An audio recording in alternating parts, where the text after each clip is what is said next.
we'll talk in between paragraphs, I think. Okay. My grandfather, Peter Martin Skrmetta, was a Croatian immigrant and Biloxi entrepreneur that established the island ferry service in 1926. So next year will be 90 years that the Skrmetta family has been hauling people out to the islands. It's hard to believe. And we've been in Gulfport over 50 years. We came to Gulfport in 1963. So we've actually been in Gulfport longer than we have Biloxi. But everybody thinks we're from Biloxi, but it's a Gulfport thing, really, when you look at it. Today, the company is owned and operated by my grandfather's eldest son, my father, Peter Matthew Skrmetta, along with my three brothers and myself. The operation includes the Ship Island Ferry Service and Ship Island Beach Concession Services. I'm the Chief Operating Officer for the company, known by the corporate name now as Pan Isles, Inc.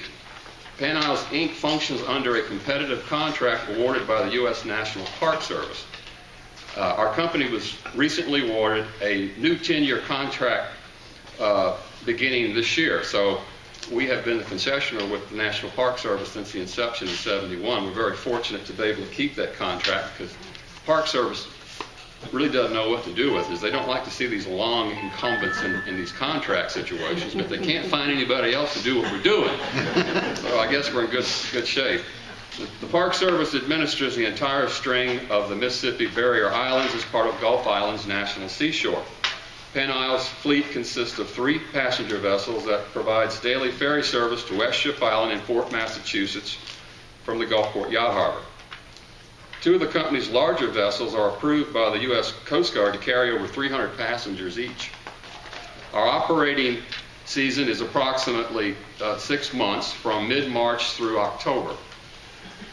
The company also provides food service and beach rentals on Ship Island. In addition to these services, the company provides year-round chartered shoreline cruises for corporate parties, class reunions, and other types of special event cruises, day or evening.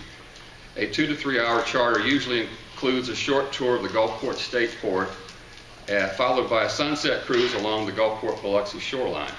Catering and entertainment are optional. We also do private island cruises, and these are available for weddings or any type of special event gathering. Weddings on Ship Island with the sunset in the background are really wonderful. Something that we don't promote a whole lot, but when we do those functions, it's a really popular thing. Let's talk about the early years of the ferry service. The Skrmetta boat service had its origins at the turn of the century. In the late 1800s, the harvesting and canning of oysters and shrimp became the coast's chief industry. Biloxi had emerged as the challenger to Baltimore for the title seafood capital of the world. A dozen or so canneries were built on Biloxi's waterfront to process tons of oysters arriving at the factory docks each day. Demand for workers in the seafood industry was great. At the same time, many immigrants from Eastern Europe were arriving in America. Seafood processors nationwide hired hundreds of these immigrants to work in their plants and crew their fishing vessels. A great number of the immigrants that came to South Mississippi and Louisiana to work in the seafood industry were fishermen from the islands off the Dalmatian coast in southern Croatia. You'd all heard of the Dalmatian dog. Well, that is a Croatian thing, Dalmatia. And that's southern Croatia. They have a series of islands and fjords similar to the Greek islands. It's incredibly beautiful place, and if you ever go to Europe, make sure you spend time over there because it's the best kept secret in Europe. Very inexpensive, and the people love Americans, and it's just incredibly great experience. The water quality, the food, and they're not on the euro, and that's very helpful. If you've been to Europe lately, you know how expensive it is to travel over there. They're on something called the kuna, and they do take American dollars, so that's good. Probably love it. Yeah. Like millions before them, they were all looking for improved economic conditions and a better life in America. However, there were also secondary causes, such as the desire to be united with relatives living here and to escape the oppression of the Habsburgs and the compulsory military service in the Austrian armed forces. Before World War I, Croatia was part of the Austrian Empire. Hardworking with superior boat building and boat handling skills, these Adriatic fishermen easily adapted to working the booming U.S. seafood industry. Shortly after arriving in America, the Croatians, or Austrians as locals call them, began building and operating the shallow draft wooden sailing schooners that hauled oysters harvested from the Mississippi Sound and Louisiana marshes. The Biloxi schooner became the workhorse of a fleet that boasted an annual harvest of millions of pounds of oysters. In 1903, 18-year-old Peter Skrmetta arrived in Biloxi from the island of Brač, it's pronounced Brač, like B-R-A-C, which is located near the city of Split, Croatia. He came here to live with his uncle, Nicholas Skrmetta. Nick was a seaman who came to Biloxi after jumping ship in New Orleans in the late 1890s. He hit the dock running. Nick worked in the Las Lopez oyster cannery for several years after arriving on the coast. The story goes, and I've heard this from my uncles, that Nick did not speak English, of course, and there was a trolley that ran along Highway 90. He made his way to Biloxi, and he was waiting at a trolley stop in Biloxi, and it was just a fortunate situation, because Las Lopez was the only other person waiting for the trolley, and Las Lopez tried to talk to him, and he knew he was a foreigner, and fortunately Las was from Spain, and they could connect through the language. And so he hired him on the spot and took him to his factory, and that's how this thing, the Croatian thing, kicked in. Las Lopez was a very prominent Biloxi citizen and owned the biggest factory at the time. Las Lopez appreciated Nick's hard-working traits and offered employment to his relatives still living in Croatia. It wasn't long before Nick's relations with names like Sikul, Patalo, Orhanovic, Marver started arriving in Biloxi from his home island, Brač, to work in the seafood plants and operate the oyster boats. Pete went to work crewing with his uncle and other Croatian fishermen on the factory-owned wooden schooners. My grandfather was an excellent skipper, eventually piloting some of Biloxi's most famous sailing schooners, including the I. Eidenheim and H.E. Gumbel. By the early 1920s, Pete Skrmetta had his own boat built by the Fountain Shipyard of Biloxi. Henry Fountain was a boat builder on Back Bay, Biloxi. The vessel was a 56-foot diesel-powered schooner he named Pan American. It's interesting how my grandfather became involved full-time with the island excursion business. In the 1920s, the Mississippi Sound offered fishermen an unlimited supply of brown shrimp. However, a shortage of freezer space during this time caused the seafood packing plants to virtually shut down during the hot summer months. Boats sometimes arrived at the docks forced to shovel tons of shrimp over the side because factory owners had no place to store them. By early summer, most local freezer warehouses were loaded to capacity, and most of the factory boats moored to the docks for weeks. Now, some private boat owners, like my grandfather, found other work for their vessels. If he wasn't catching shrimp, he used his boat for hauling other types of cargo, including passengers for sightseeing. My father told me that he used to go to Grand Bay, Alabama, and pick up a load of watermelons, piled it on his deck, and go all the way to the French Quarter with them. And they went into now Dad said that he heard stories about going into Bienvenue and people jumping on the boats trying to steal his watermelons. And he had these tough crewmen from Biloxi, and they were just punching them off the boat. Finally got to the French Quarter, unloaded his cargo, and he was wise. He went into Lake Pontchartrain, picked up a load of key shells, the little small clam shells that we used to take for granted all the time. Remember how pretty those were? People made driveways out of them. He sold those to the property owners in Pass Christian along Highway 90. They needed that stuff, and he made money. He was just constantly using his boat for something. But the big thing became hauling passengers out to the barrier islands. For years, local residents and tourists enjoyed excursions into the Mississippi Sound. People had sailed and rowed out to the Mississippi Islands since the arrival of the French explorers in 1699. After World War I, the tourism industry grew as a complement to the Gulf Coast's simultaneous boom in lumber and seafood. Prosperity of the 20s, along with Biloxi's reputation for lax law enforcement of prohibition laws, did you know that? Brought thousands of tourists to the coast. Of course, you had the rails coming down from Chicago and St. Louis.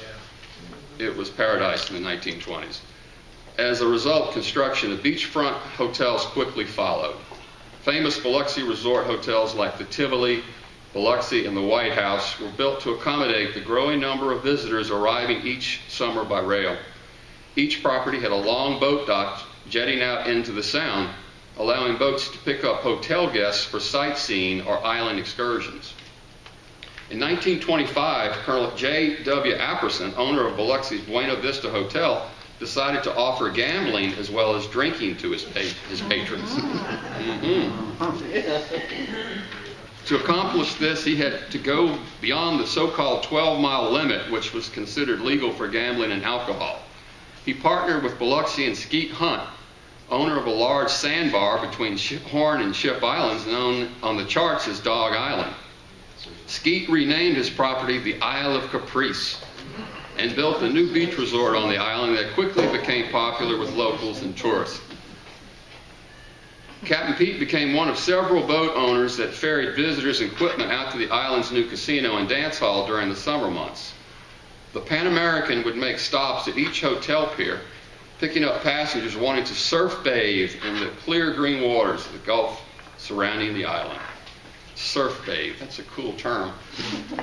I used to have that on our brochure, and I asked my dad one day, I said, what is this surf bathe thing here? Leave it on the brochure, don't take it off. You know? And now it's a cool term, you know, it really means something. You go out to Ship Island, you've got surf and green water. So anyway, that's one of those 1920 things that Doc Murdoch and I love to talk about. You know. Excursions to the island were well received by the public, and Pete was soon realizing a profit. In 1926, a round-trip ticket to the island was 50 cents per passenger. Food, beer, and highballs made from imported bootleg whiskey were an important profit maker for the excursion business. My mother is a Wenzel. She married my dad. Her dad was Louis Wenzel. Louis Wenzel was a bootlegger in Biloxi with the Graham brothers, and I can name another group, Martins and the other characters. But it's funny because he was probably selling my grandfather bootleg whiskey coming out of Cuba at the same time. And he bootlegged whiskey out of a car called a Marmon. A Marmon was a luxury automobile built in the late 1920s. It had a straight 8 engine in it, and it could outrun the cops. That's why it was a favorite vehicle of bootleggers. But anyway, I always heard about the Marmon automobile, and one popped up on eBay a while back in Fairhope, Alabama. So I went over to look at it about a year ago and fell in love with it and bought it and brought it to Gulfport. And the first person I called was Doc Murdoch. I had to get his blessing. And he fell in love with it. It took his breath away. And I have it here in town, but I'm so proud of the thing. And my uncle said that he took the back springs off and put railroad springs under it so that it wouldn't sag when they loaded it down with Canadian whiskey. But anyway, those are some of those stories you hear, and you just wonder. As many as 3 trips a day were offered on the Pan American, and we talked about that earlier, including an evening cruise, complete with a jazz band, roulette wheel, and dice table. Fun to be had. Yes, yeah. Ethel Stone, the daughter of the lighthouse keeper, you might know Ethel, told me that when she was a little girl, she could hear the Pan American coming out. She could hear the banjo and the band playing as it arrived at the island at night. And they got back at midnight, and then my grandfather would get up the next morning. He'd go out and party and gamble at those joints along Highway 90. Get up the next day and take people out to Ship Island. I mean, he was something. I don't know how he did it. Unfortunately, the Isle of Caprice operation lasted only a few years. The island literally sank into the Gulf due to natural and man-made causes. The word was that people picked the sea oats, coupled with a couple of bad storms they had during that year, and the island went underwater. The islands are very fragile, as you know, anyway. We're losing them now, as a matter of fact, and it's something that we really need to look at. And we won't get into that right now, but the island did disappear. And by 1931, the island and buildings were totally underwater. Captain Pete realized the economic potential in continuing the island excursion business, and in 1932, he and his brother Paul purchased property on East Ship Island and began his own resort development. So the Skrmettas actually owned part of Ship Island at one time. I have a friend of mine I went to Southern with who sells drilling leases. And he called me up one day and he said, "Did you know that the Skrmettas still have the mineral rights to Ship Island?" I said, "It's not going to do us any good. It's a national park now. I don't think there's a whole lot to do with it." He thought he had something going there. The same year, he formed the Pan American Association and began construction of a new island pavilion and dock. By the summer, he began carrying passengers from Biloxi to his new East Ship Island tourist resort. Even during the Depression, the island excursion would prove to be a popular tourist attraction, and Pete was making money. Captain Pete's passengers experienced the pristine Gulf waters for swimming, long, beautiful beaches for shelling, with a little whiskey and gambling as an option for the adult passengers. Now, at the same time, the East Ship Island operation was starting. Another island resort was being developed. On the western tip of Ship Island sits Fort Massachusetts, a 19th century brick fortification built to protect New Orleans and the Gulf Coast from foreign invasion. The British had used the island's protected deepwater anchorage in January of 1815 for their unsuccessful assault on New Orleans. And Senator Jeff Davis, also Secretary of War, pushed to have a fort built on the island. The magnificent brick and granite structure was completed in 1865 during the Civil War, but was considered obsolete by the 1870s and abandoned by the federal government in 1900. And the reason why it became obsolete, the fort was built to defend itself from smoothbore round cannonballs. And during the Civil War, they came out with the groove barrel, the missile projectiles.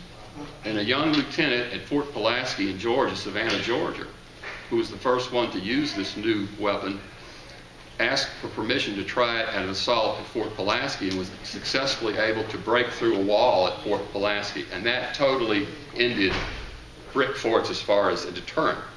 So the doggone thing was obsolete. They knew it during the Civil War, but they continued to build the thing, and it was completed in 1868. So, typical government boondoggle, you know. The fort sat empty for over 30 years until June of 1933, when the government sold the western section of Ship Island, including Fort Massachusetts, to the American Legion, Post 119 at Gulfport. I remember that. Do you remember when the I remember that. The Legion planned to use the fort as an island fishing resort for the veterans of World War I. It just opened up 2 beautiful VA hospitals. There were a bunch of guys down here. The Legion was really a popular organization, and they bought the island. They leased the fort and about 3/4 of the island. The Gulfport Legion added improvements to the fort, including a diesel-powered light plant and hotel-style living quarters. They actually got inside the casemates and screened in the casemates to keep the mosquitoes from eating up people at night. So, overnight accommodations were established by building the screen enclosures in the lower casemates that once housed the 10-inch cannons.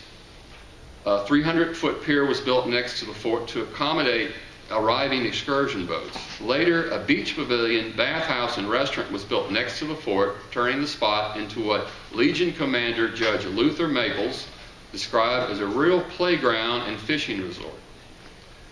But the Legion operation needed to make money.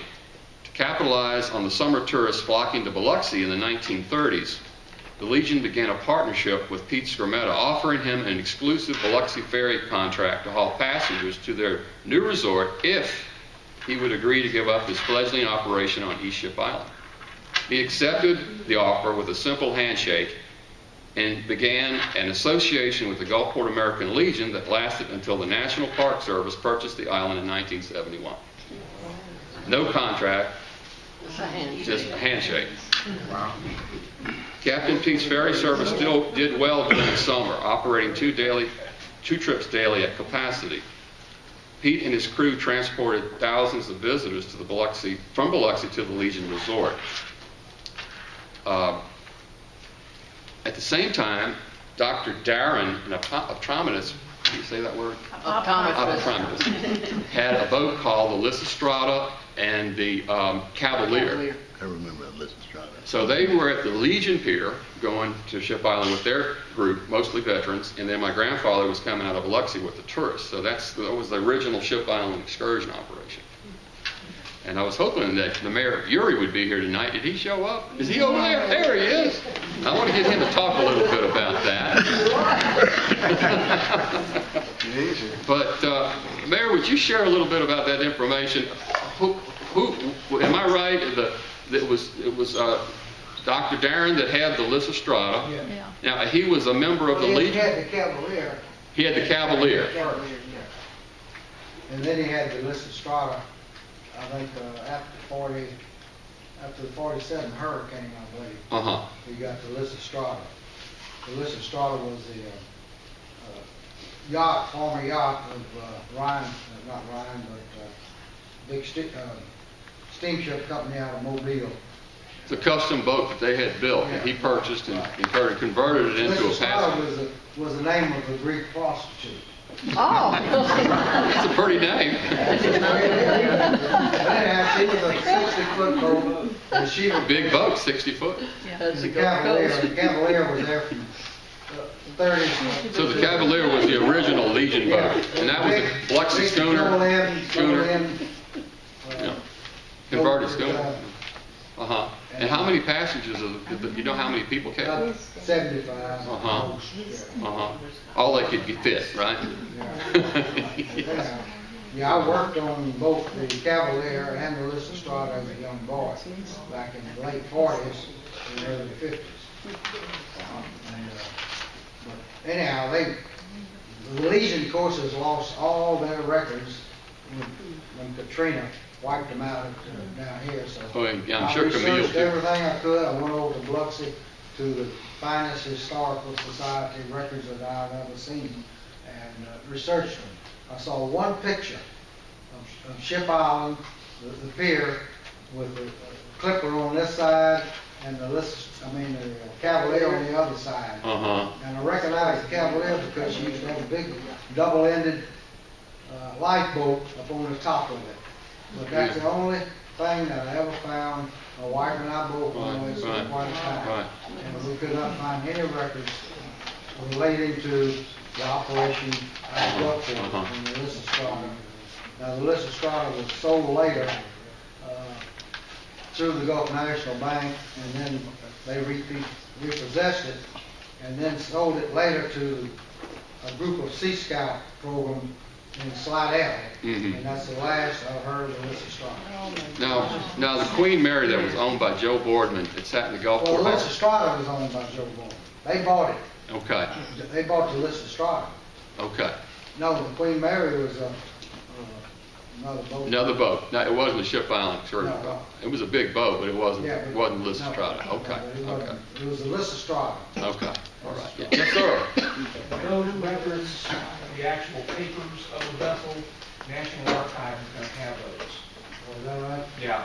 Yeah, Let she me- was let me- let me check on that. Motor vessel Cavalier. If it was a documented vessel, it'll be on file. Yeah, I've got a very good working relationship with National Archives Atlanta. They hold a lot of those later records. And I have a guy who's up there photographing records for me right now. So it's basically an email to say, okay, look for official number. You get those for Louis, I'm sure he'd appreciate it. Yeah, He's our archive man now. In the Cavalier. compiling British vessel records It's a long story. for the coast here for like 1865 through whenever I can get to it. So eventually all of those are going to be available on a USB stick. Well, I hope we can get those because I have seen very little showing American Legion on Ship Island, and they were the guys that started it all. Very little. So hopefully we can find some of that information. The island resort ultimately became a headache for the American Legion. Maintaining infrastructure and providing fuel and supplies to the distant island were costly.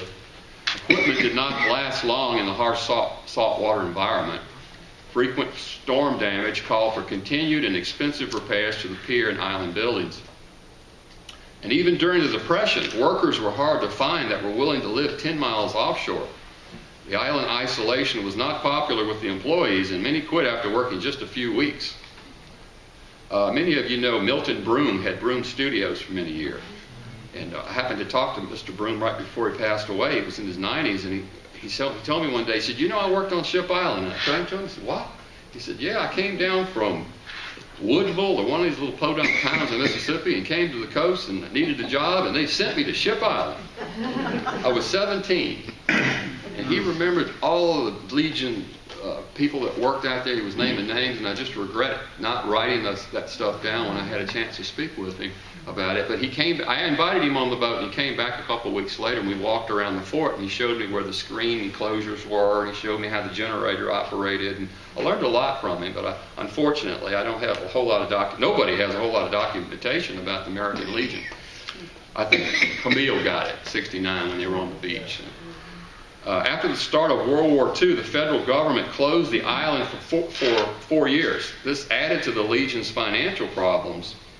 After a particularly destructive hurricane in 1947, the American Legion Board of Directors decided to get out of the resort business altogether and turn the island operation over to Captain Pete and his family with the stipulation that he would pay for all of the maintenance and island costs and the facility upkeep, including taking care of Fort Massachusetts. During 24 years, from 47 up until the Park Service took over in 71, the Skrmetta family provided all the labor, equipment, and financing to build and maintain several 300-foot docks, beach pavilions, and restroom facilities on the island. Captain Pete became the sole provider of food service, trash collection, security service, fort maintenance, water and sewage, and all the electrical infrastructure needed to operate the island visitor facilities. Many times my family paid for the dock and building repairs after storms and hurricanes. In the mid-60s, my father personally contracted and paid over $4,000 to keep Fort Massachusetts from collapsing on the north side due to rising water. He led the effort to save the historic fort in 1967. You probably remember the Save the Fort group that got together. He was part of that. Hurricane Camille in 1960, pardon me? My father was part of it too. Yeah. Philip Shaw's, I have all Mayor the Shaw. records from that. That's right. Who was involved with that committee, Philip? There was your dad, my father, Jim Stevens. Jim Stevens. And trying to remember his name. He was from Long Beach. I'm trying to blank on his name right now, but Jim he was. Drew? No, he was a marine contractor. And he had, because he had barges, he had drag lines, Everything you needed that to, sort of thing. yeah. And what they would do is, well, first of all, we had to get permission from the Corps of Engineers to build the breakwater around the fort to protect it. Because, it was could have been a hazard in navigation and that sort of thing. So, in fact, I've got the original drawings that they had to give them to the Corps of Engineers because they were written they were linen drawings. Well, we need to thank those gentlemen because they saved Fort Massachusetts. Well, not only that, but they also got sued of them. Oh, Lord. Well, we're going to have to save that for another time.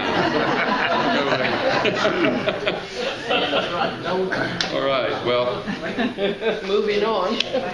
Hurricane Camille in '69 was especially destructive, with water covering the fort and completely destroying everything on the island, including a new 3,000 square foot snack bar, power plant, and 300-foot boat dock. Actually, it was 400 foot. Built by my father in 1967. He put $40,000 cash into this new pier and building. It was up 2 years, and Camille put it inside of Fort Massachusetts. So in 1970, my dad mortgaged everything he owned and rebuilt the island dock and building beach facilities once again. 1 year later, the National Parks Service took over ownership of the island. That's 1971. Shortly after that, American Legion Commander Mr. Carl Alfonso, everybody knows Carl, working with Mississippi Congressman Jim Colmer, I believe that's his name, led the effort to make Ship Island and the other Mississippi barrier islands into a federal reserve and eventually became Gulf Islands National Seashore. So Mr. Carl Alfonso was responsible for that. I remember Carl used to ride the Pan American Clipper. He and my dad were very close. And my dad asked him one day, he said, Carl, what are we going to do when this federal government takes over? He said, Pete, don't worry about it. You're protected. And I don't know what he told him or what, but it worked because we received a 5-year permit from the National Park Service, a temporary permit just to see what we were doing and what our operation was like. And after 5 years, we were awarded a contract in 76, I believe it was. So, but really, I love Mr. Carl Alfonso. He was a fine guy. In 1985, the Park Service replaced Pete's original post-Hurricane Camille facilities with larger and better visitor accommodations, along with a new 400-foot concrete dock that's out there today. Eventually, Hurricane Katrina in 2005 would destroy all of those facilities. Now, I want to step back to Hurricane Camille because I think everybody heard the story about the guys that stayed in Fort Massachusetts during Hurricane Camille. Yeah. You hear about that? Mr. I'll get his name in a second. I just went blank here. He worked for my father. He ran the snack bar on the island and took care of the maintenance on the island. And I remember we got the word that Hurricane Camille was coming, so we left Gulfport, took everything we had, went out to the island to pick up Mr. and I'll think of it in a second. And we got to the dock, and he was waiting there. My dad said, "You ready to go?" And he said, "No, we're staying. We're going to stay." And he said, "Well, okay. Well, I mean, if it gets bad, what are you going to do?" So we're just going to fort. He wound up, Chuck Copeland was his name, Copeland. He wound up riding, he and his brother-in-law rode the hurricane out in the powder magazine next to the cannon. You think that was, I'd like to have a selfie of that thing during you know. But that wasn't too bad. They survived that. But Katrina was different. Katrina covered the fort. He would have drowned during Katrina.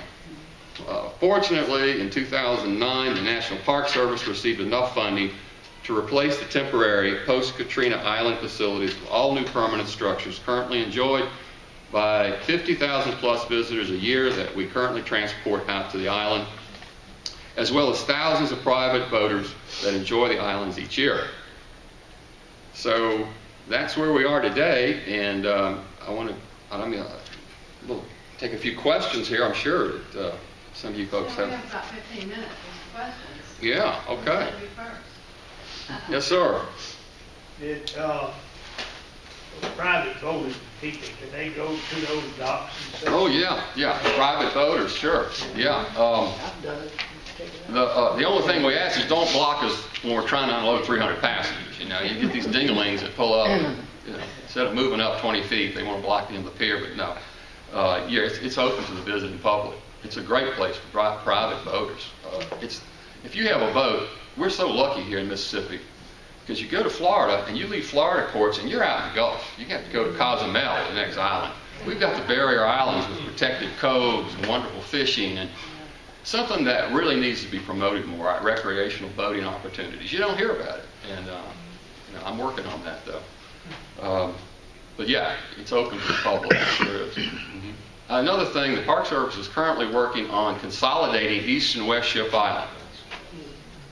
If the money holds up, I think they have $600 million allocated to fill in Camille Cut and replenish East Ship Island, which is about 3/4 underwater now. It's a 3-mile gap. So I'm hoping to see the island consolidated again and give us even more islands to enjoy. And you've got the water quality, all of this stuff that's scaring everybody about bacteria and raw sewage. We get almost 10 phone calls a day about people inquiring about that. And so the thing that we're doing now is we have it posted on our website. We have the National Park Service posted on their website that we have no problems at the barrier islands. It's a national park, and we test water quality regularly out there. So I'm hoping we can overcome that problem right now. It's really bad for us. Yes, ma'am. Is there anything left of the old cemetery or crematorium or any of that? At the quarantine station on East Ship Island, right? You're referring to that? Uh-huh. No, sadly, all that disappeared. It's all gone. Yeah, the little marine forest out there in the bluff where they had the cemetery, I think Camille messed it up quite a bit. There were a few headstones left. I don't think people would steal those things, but Oh, they yes, just, they did too. maybe so. But they disappeared into the sand out there, and they're gone. Even the old water well, I think everybody remembers going out to East Ship Island, they had that water flow and that ice cold Sure. water. Oh my goodness, that thing, that pipe is way out in the water now. And the Park Service cut the water supply off, but they started to lose, those free-flowing artesian wells started to lose some of their capacity when development came along, Ingle Shipyard, Keesler, and so they But had. the Isle of Caprice well is still there. The because pipe, I it's got there. water out of it. Did you? Yeah, I That's some did good too. drinking water, isn't it? Yeah, right. Yeah, And, we and always in used to do that. 1980, when my parents died, Yeah. my mother was still every now and then when she got mad, she'd get after Daddy for having slipped off and gone to the Isle of Caprice when they were young. That's a great story. We have a special guest that just arrived, Miss Ethel Stone. I talked about you earlier. She lived in the Ship Island Lighthouse as a little girl.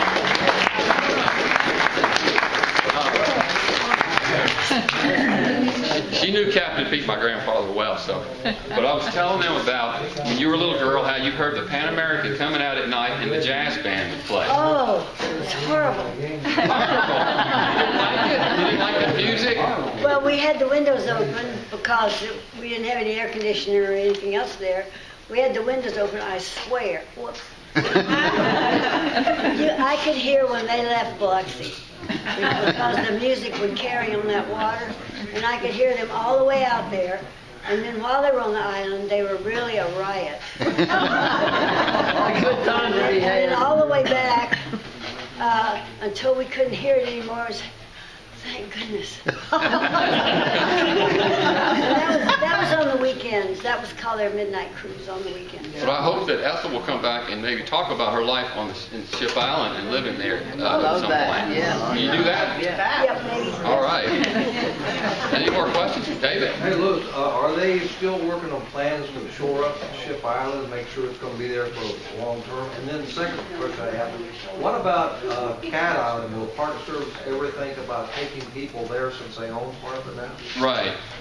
First question is part of that $600 million that I mentioned to consolidate East and West Ship Island will probably be used to help shore up the island. But the Park Service has a strict policy of not building breakwaters.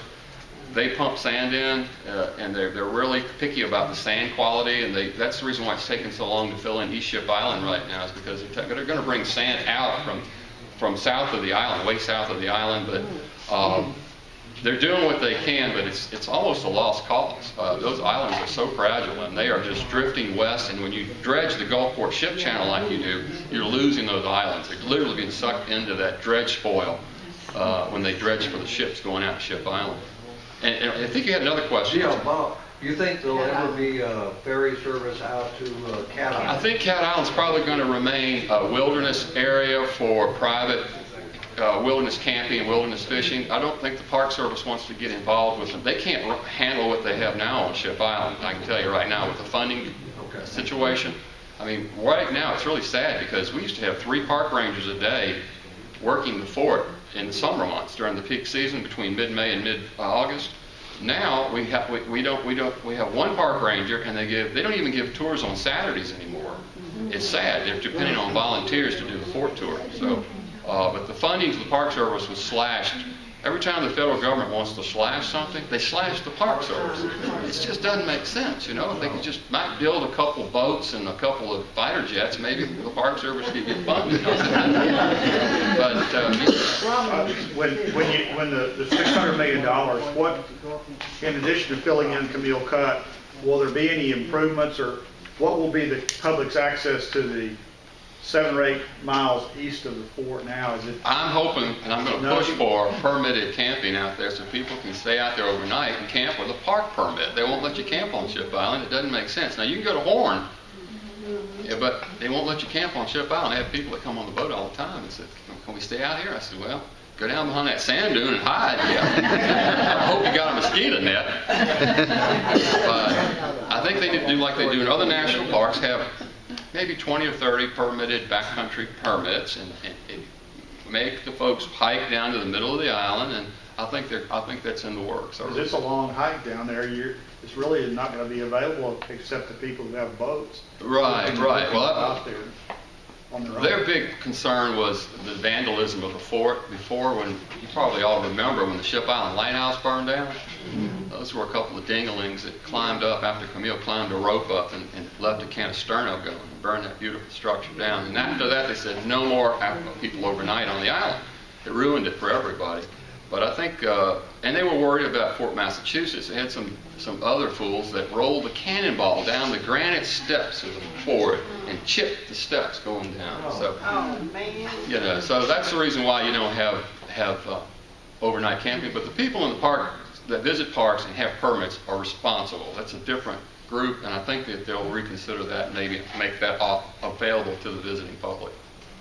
Hey, Miss Ethel. Louis, I remember when they rented rooms out there.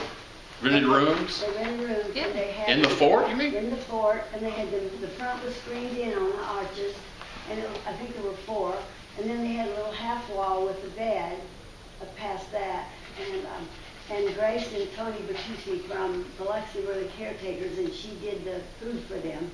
And they lived in that first room. You're talking about for the American Legion? For the American Legion. That's right, that's right. So Okay. people would come there and spend the night. Well, you need to save some of these stories now when you come back. Don't give it all away. I have more stories than Well, we want to hear them. Yes, ma'am. There were a couple of buildings where, near the lighthouse, where we spent the night when I was a child.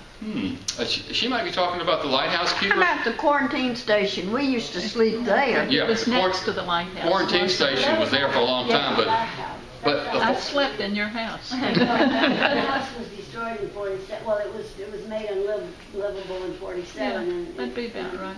And so that would have been that time. and the quarantine station at the same time, the quarantine station was used by Keesler as a resort for the airmen. I Right, think. that was that scandal. Scandal. Oh, I don't know about that. Well, when Keesler was using it, Oh, for gambling and drinking or something? no, this was in the what? The 60s. 60s? When they were running boats out there and having parties. Oh, shame on them. From Keesler. You know, I want to tell you a quick story. 1965, front page of the New Orleans State's Item shows a picture of the Pan American Clipper. It's still down in the harbor. We're still using it. And these people playing the one-armed bandits, the slot machines. And over the slot machine is a Coast Guard approved orange ring. And it hit the nationwide wire service, and we got a call. I remember Luther Patton calling my father. He said, "Pete, get the machines out of the buildings, out of your boat. We're coming down in the morning." And Biloxi was lit up that night. People moving slot machines, pinball machines, and dice tables, and anyway. The American Legion had slot machines. Oh yeah, it wasn't. Everybody had. Oh, slot machines. On the island. Yeah. You had slot machines in the officers' club at Keesler. Yeah. But anyway, they had. I had a Coast Guard. I met a Coast Guard, older Coast Guard officer, retired one day, and he was telling me. He said, "You know, I was a young officer during that time, and I got a call from the commandant in Washington and said, 'What the heck is going on down there? Y'all are inspecting these boats?' And he said, 'Well, we just, got on about it.'" The current Pan American Clipper, that's Yes. 1937. 1937. Tosh Brothers. Tosh Brothers built at Marver's factory Right. for $2,300. Good investment. Let me tell you, that thing has carried over 1 million people to Ship Island. Wow. And I was telling this story to Doc Murdoch earlier about after the oil spill, we had a settlement with BP. And the first thing that we did is we went down to the People's Bank and paid off the mortgage on that thing. It was still active. They just kept rolling it over, you know. So anyway, it's still in Gulfport Harbor. It's a beautiful boat, and it's wonderful. But now we have those big 100-foot aluminum boats. Those are the workhorse of our operation now. When you get caught in weather at Ship Island, you want to be in something a little bit more comfortable than the Pan American Clipper. You know what happened a couple of weeks ago in Mobile with that storm. We were caught at Ship Island, had 250 people on the island when that thing hit. We had 115 on the boat, and the rest were on the island in the fort. And it blew through, but you just can't. If it would have been the Pan American Clipper, it would have been very difficult to, I mean, it's tough on a small boat. So, but we're talking about retiring that boat, but my dad won't let me sell it. So my brothers and I decided we're going to have a Viking funeral for my pop. He's passing. Cut him loose at the #2